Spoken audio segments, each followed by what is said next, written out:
Mesdames, Messieurs, bonjour et merci de l'attention que vous alliez accorder à cette édition d'information que nous démarrons par cette nouvelle rencontre hier jeudi à Luanda, en Angola, entre les présidents Félix Antoine Tshisekedi Tshilombo et João Lourenço. Les deux chefs d'État ont poursuivi les discussions entamées lundi dernier sur la situation sécuritaire dans l'Est de la République démocratique du Congo.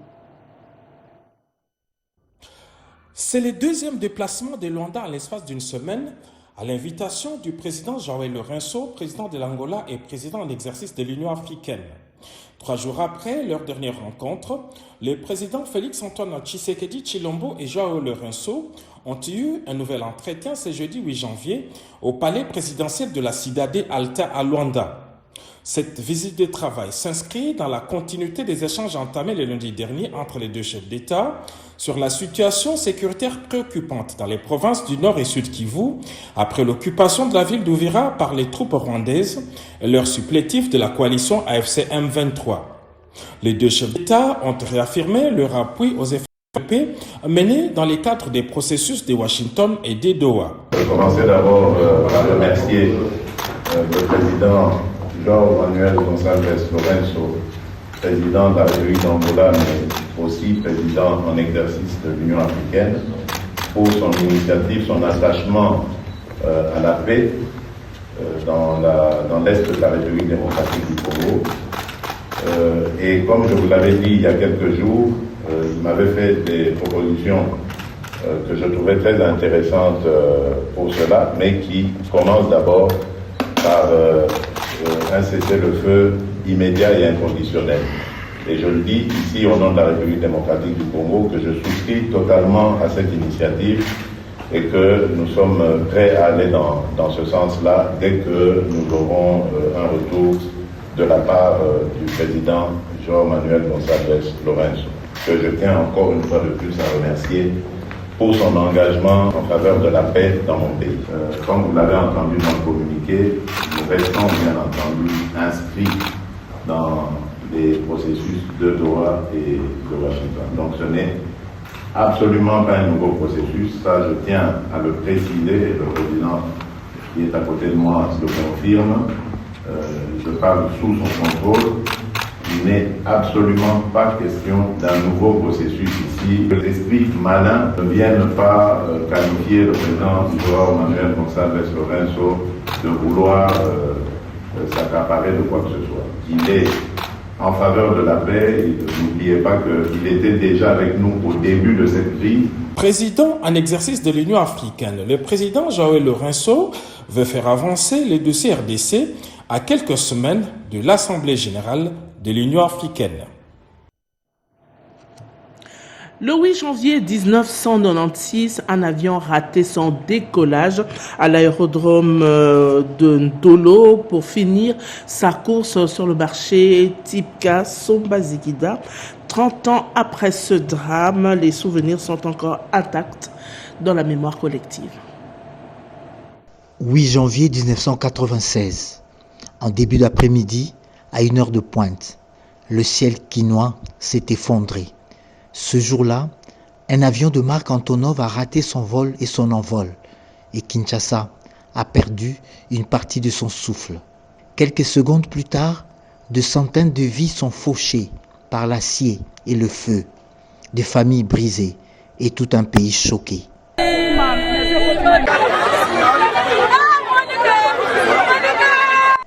30 ans après, le souvenir reste intact. Mais une question revient. Qu'avons-nous appris? Sur le plan de la sécurité aérienne, ce crash révélait déjà en son temps les limites criantes de notre système. Vétusté de certains appareils, surcharge, négligence technique. Et surtout, la proximité dangereuse entre la piste d'atterrissage et une zone à forte densité humaine. Sur le plan de l'urbanisme, comment expliquer qu'un marché populaire prospère sur l'axe d'une trajectoire aérienne? Qui alerte? Qui planifie?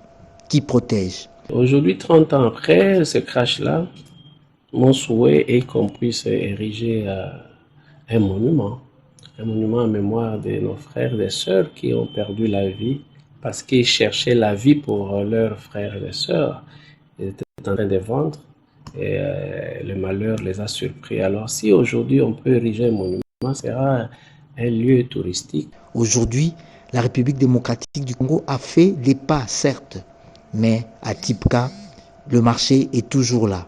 Les étals ont repris leur place, presque au même endroit.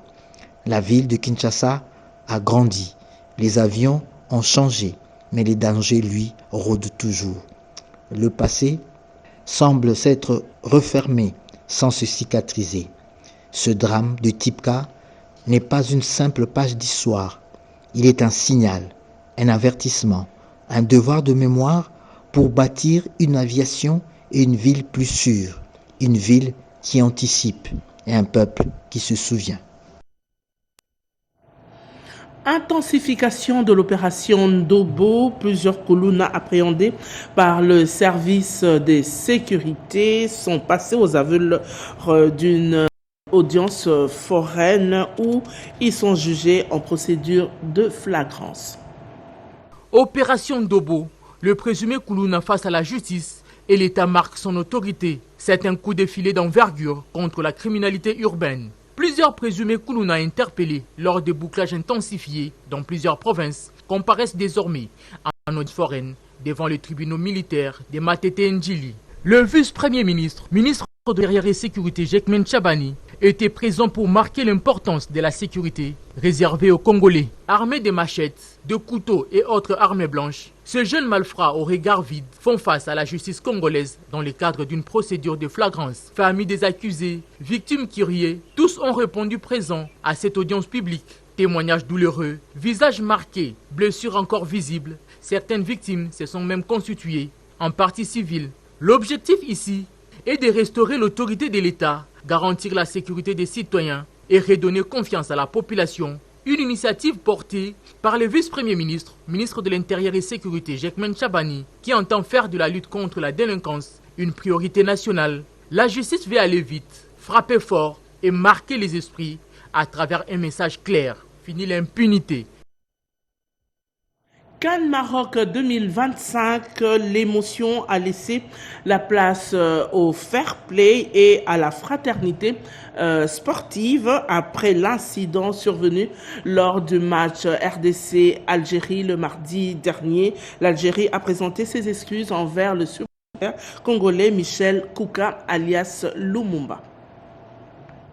Tout est parti d'une altercation d'un joueur algérien à l'endroit du célèbre supporter congolais Michel Kouka alias Lumumba Veya à la fin du match qui a opposé les Fennecs aux Léopards. Les membres de la fédération algérienne ont fait mea culpa. Ils sont allés à l'hôtel où séjourne l'emblématique supporter pour présenter des excuses et ils lui ont remis un maillot de l'équipe d'Algérie floqué du nom de Lumumba. Le personnage qu'il incarne, c'est un personnage assez, on va dire, symbolique pour nous les Algériens aussi. Vous le savez très bien, en Algérie, il y a des rues et des places qu'au nom de Lumumba justement. Donc on a voulu lui rendre hommage.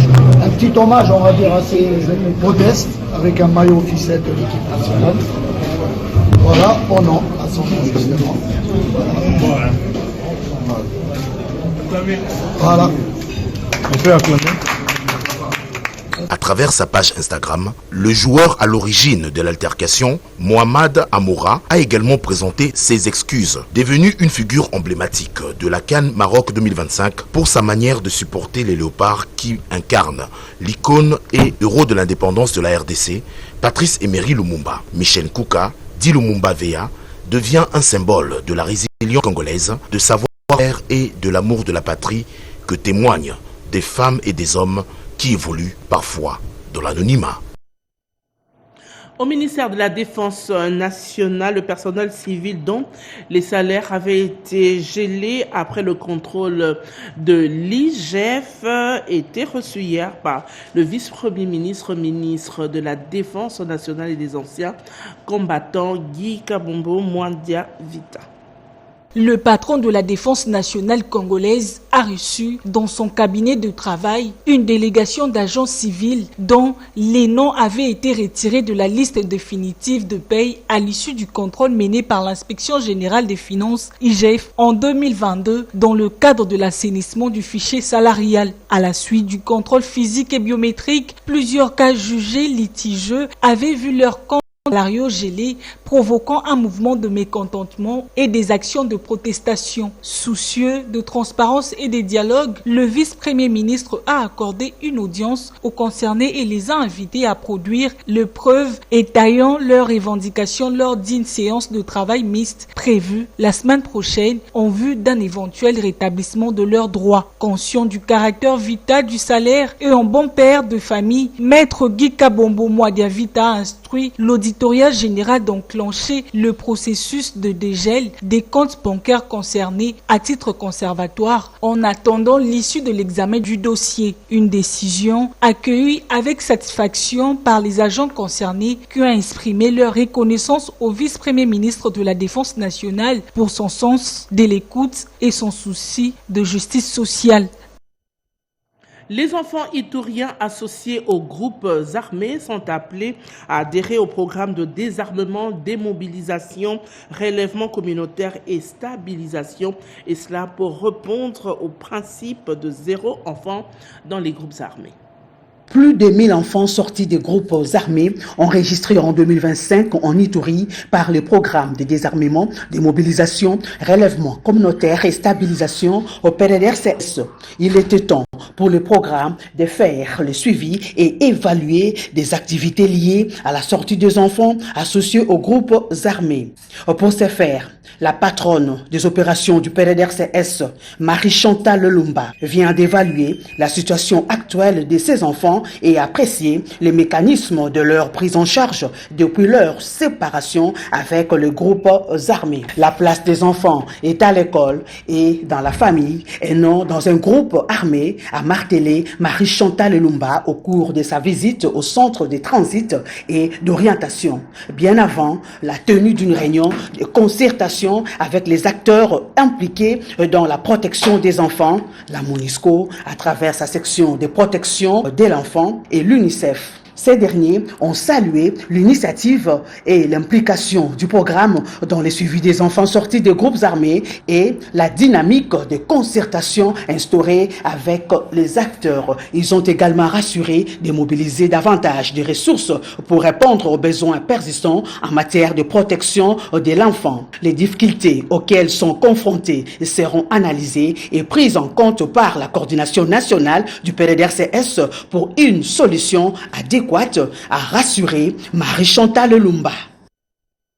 Le vice-premier ministre, ministre de la fonction publique, Jean-Pierre Liaou, a procédé hier à la signature du cadre et structure organique du secrétariat général aux affaires foncières. C'était en présence de la ministre en charge de ce secteur, Onège Nsele. C'est un pas important dans la réforme administrative du secteur foncier. Le vice-premier ministre, ministre de la fonction publique, Jean-Pierre Liaou, a procédé à la signature officielle du cadre et structure organique du secrétariat général des affaires foncières. C'est un secteur clé qui nous concerne tous. Il s'agit de gérer nos terres qui constituent la première composante de tout État. Sans la terre, point d'État. Vous gérez cette terre-là et il faut la gérer conformément à la loi, conformément aux normes, aux règlements, cadre juridique que vous êtes par ailleurs en train de revoir aussi en même temps pour mieux sécuriser les droits des uns et des autres, de l'État, mais aussi des citoyennes et des citoyens. Bref, c'est un travail qui nécessite l'implication de tous. Et ça, vous pouvez compter sur nous. Un acte majeur qui dote désormais ce secrétariat général d'un organigramme clair, fonctionnel et conforme aux normes en vigueur. Une avancée significative pour renforcer ses capacités opérationnelles et garantir une meilleure gestion des affaires foncières. Après la promulgation par le président de la République de la loi foncière, aujourd'hui nous pouvons, nous, administration, nous préparer véritablement à la vulgarisation de cette loi et aussi à assurer que nous menons pleinement nos missions, ce qui est de renforcer la confiance des administrés en cette administration et surtout à travailler pour faire du foncier un vrai levier de développement en RDC. En procédant à cette signature, le vice-premier ministre Jean-Pierre Liaou réaffirme la volonté du gouvernement, sous l'impulsion du chef de l'État, de bâtir une administration publique performante, moderne et alignée aux standards de la bonne gouvernance. Poursuite des travaux en atelier qui se tient à Lubumbashi sur l'exploitation et la transformation des minerais stratégiques de la République démocratique du Congo. À Lubumbashi, l'atelier consacré aux minéraux et métaux critiques se poursuit. Les initiatives existantes en République démocratique du Congo ainsi que les approches et la vision africaine du développement minier y sont passées au peigne fin. Nous sommes très heureux comme Commission économique des Nations Unies de participer au débat, mais aussi de pouvoir créer cette synergie entre les différentes initiatives du gouvernement et ses partenaires pour pouvoir faire en sorte que le Congo crée plus de valeur à travers ces minéraux critiques. Quand même la RDC qui détient la plupart des minéraux stratégiques et critiques, alors donc c'est très important, il ne faudrait pas toujours subir. Il faudrait que nous puissions anticiper sur certains événements ou quand les investisseurs viennent, qu'on puisse leur proposer concrètement ce que nous attendons d'eux et ne pas toujours subir. Si on ne gère pas bien l'exploitation artisanale, elle va nous dicter ses règles et c'est à cela que nous assistons. On a laissé l'exploitation artisanale évoluer en dehors des règles établies par le législateur congolais. Donc le code et le règlement minier sont clairs en ce qui concerne l'exploitation artisanale. Les zones sur lesquelles elle doit être pratiquée, donc il faudrait d'abord que ce soit un gisement qui ne peut pas être exploitable industriellement. Et les gens qui opèrent sur ces sites doivent être des gens qui sont identifiés avec carte d'exploitant artisanal. Donc pour moi, je crois qu'il faut revenir à l'orthodoxie et l'orthodoxie est tracée dans la législation congolaise. Des réflexions sont engagées pour permettre à la RDC de mobiliser les capitaux nécessaires à son industrialisation, développer les compétences et investir dans les infrastructures afin d'asseoir une politique de développement socio-économique durable, a indiqué le directeur exécutif de Sarwa, Claude Kabemba. Les travaux devraient aboutir à une stratégie nationale sur les minéraux et métaux critiques accompagnée des recommandations opérationnelles pour soutenir la valeur ajoutée et la croissance industrielle. Ces stratégies seront ensuite soumises au Conseil des ministres pour examen et adoption. Eugénie Kambachela, vice-ministre de l'Intérieur, poursuit sa tournée d'inspection et de contrôle des frontières de la République démocratique du Congo. On en parle dans ce reportage. Les relations frontalières sont au beau fixe entre la République démocratique du Congo et celle de l'Angola à partir des provinces voisines du Kasaï et du Lunda Nord. À Dundo, où la vice-ministre de l'Intérieur, Eugénie Kamba, a transité au gouvernorat pour le civilité avant son étape d'itinérance des Kamako, le dernier passage du chef de l'État, Félix-Antoine Tshisekedi Tshilombo, auprès de son homologue, Joao Lourenço, est perçu comme le signal fort d'une amitié historique entre les deux peuples, a laissé entendre le vice-gouverneur. C'est une impression positive. Les peuples angolais et congolais constituent un seul peuple. Les problèmes du peuple angolais sont les problèmes du peuple congolais. Nous avons l'obligation de part et d'autre de vivre en parfaite harmonie, comme veulent nos deux chefs d'État.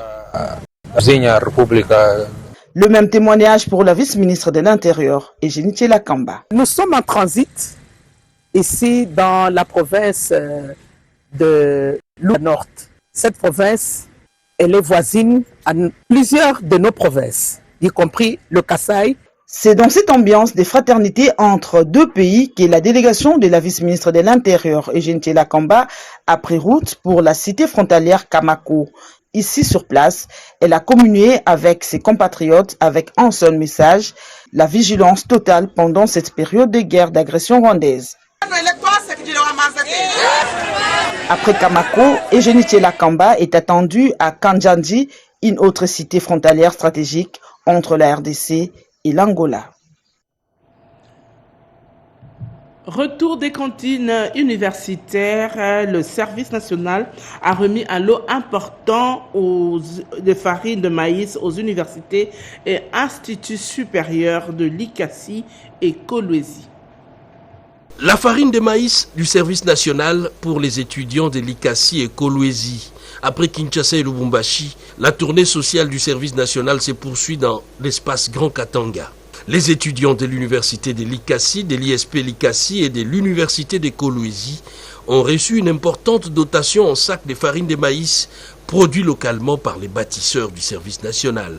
Un geste de haute portée sociale voulu par le président de la République, Félix-Antoine Tshisekedi, pour soutenir les étudiants et renforcer la résilience alimentaire dans les milieux universitaires. Disons vraiment un grand merci pour cette date que tout le monde a appréciée. Nous venons de recevoir la farine venant du service national. Et cela a marqué l'intérêt de tout étudiant, ça continue à nous motiver. On n'a jamais vu ces dons offerts aux étudiants. C'est vraiment la première fois et je suis vraiment très impressionnée par cette date et c'est vraiment une initiative encourageante. Lorsque le recensement avec l'Anemaka CC a commencé, nous avons tous eu peur de savoir quel en était le but. Aujourd'hui, les étudiants aujourd'hui bénéficient de sacs de farine et bien sûr de ceux qui vont venir. Nous les remercions vraiment et nous attendons la suite qui sera très favorable. Les commandants du service national, le lieutenant général Jean-Pierre Kassongo-Kabwik, a assuré que cette opération va s'étendre à d'autres institutions de l'enseignement supérieur et universitaire à travers les pays. Une manière concrète de conjuguer patriotisme, production locale et solidarité nationale.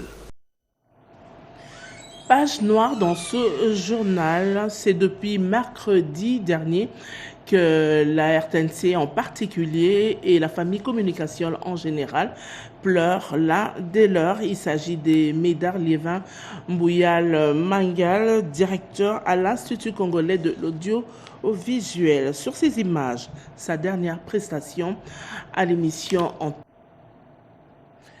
C'est sur cette note triste que nous mettons fin à ce journal réalisé par Peshomo Bingaya Kasongo et Mamita Bangoulou, Yannick Yangumba et Alangalia ont assuré la partie technique. En leur nom, je vous dis merci de nous avoir suivis.